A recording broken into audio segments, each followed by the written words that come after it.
আজ তৃণমূলের প্রতিষ্ঠা দিবস।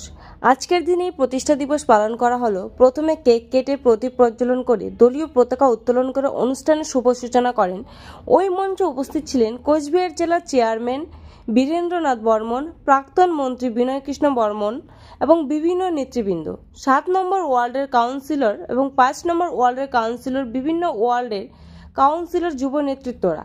এই মঞ্চে বিভিন্ন বক্তার কি বক্তব্য রাখলেন শুনবো আমরা সেই বক্তব্য, এবং এই বিষয়ে নয়নজ্যোতি সাহা কি বললেন শুনবো আমরা বিস্তারিত। আপনারা দেখছেন দ্য বেঙ্গল টাইমের পর্দায়।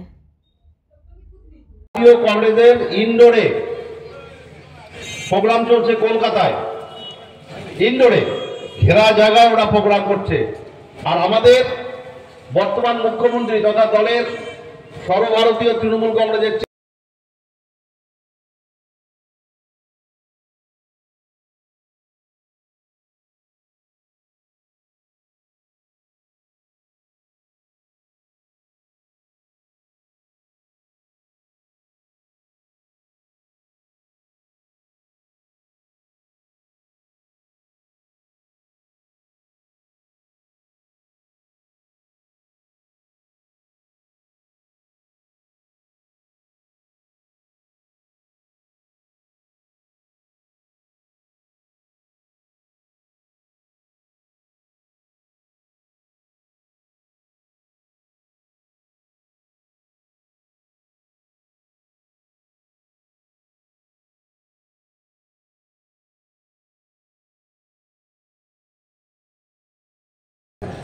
কবে ছেলেটার জন্ম হলো, কবে মেয়েটার জন্ম হলো, আর প্রতি বছর ওই জন্মদিনটাকে পালন করে।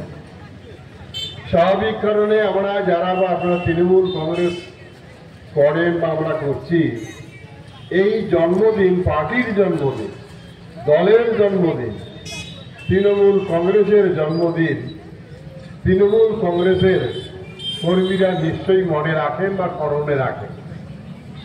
1998 সাল, আজকের থেকে 27 বছর আগে, একটা ঐতিহাসিক মুহূর্তে, ঐতিহাসিক সন্ধিক্ষণে মমতা ব্যানার্জি তৃণমূল কংগ্রেসের জন্ম দিয়েছিলেন। এটা আপনারা অনেকেই জানেন, হয়তো সবাই নতুন প্রজন্ম। একটু পরেই সেই সকল পরিবারদের হাতে শীতবস্ত্র প্রদান করা হবে।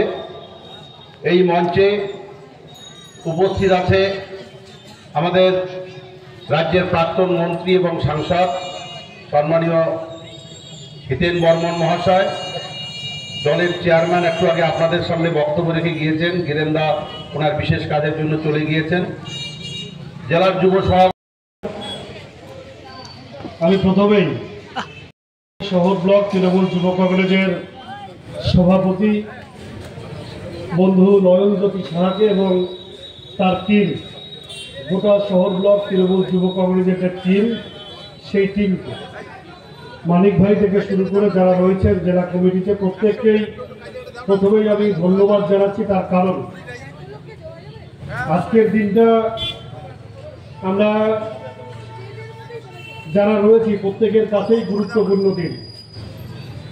তার কারণ বাংলার সর্বময় নেত্রী, বাংলার অগ্নিকন্যা মমতা বন্দ্যোপাধ্যায় যখন 34 বৎসরের একটা জগদ্দল পাথর গোটা বাংলার মানুষের বুকে চাপা দিয়েছিল, সেই বাংলার মানুষের বুকের চাপা পাথরটা, সেই 34 বৎসরের জগদ্দল পাথরটাকে সরানোর কথা যখন কেউ চিন্তা করছিল না, তখন মমতা বন্দ্যোপাধ্যায় একদল